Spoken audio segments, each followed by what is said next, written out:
first hear about the news, and what was your reaction? Actually, I worked out this morning when I came home, picked up the paper, dropped it off on the kitchen table. My wife said, "Did you hear about wrestling?" I said, "No, because I didn't listen to the radio on the way home." And she goes, "They're dropping wrestling from the Olympics in 2020. I was like, "Wow." And so that's the first I heard of it this morning about 7 o'clock. What's your first reaction? I mean, is why the first? Well, yeah, the first thing is, wait a minute. This is the Olympics. Wrestling, the Olympics go hand in hand, you know, and you think of wrestling, you think of track and field.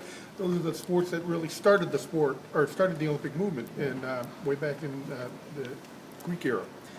But then as I started thinking about FILA, and I think they took it for granted that wrestling wasn't going to be cut.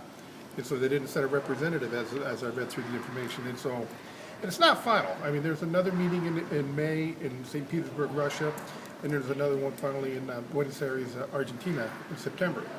So we'll find out for sure at that time. But you got to think, over 200 countries wrestle. Everybody wrestles, right out loud. You know, and I think the pushback that the IOC is going to receive, based upon the support for wrestling internationally, they're going to be overwhelmed. I think they're going to have to change it because of the pushback they're going to receive. So, you know, that's my opinion right now. It may not be valid, but I think that's what's going to happen. Now, if it doesn't happen, it's going to have a backlash, I think, on college wrestling and high school wrestling throughout the United States. What kind of impact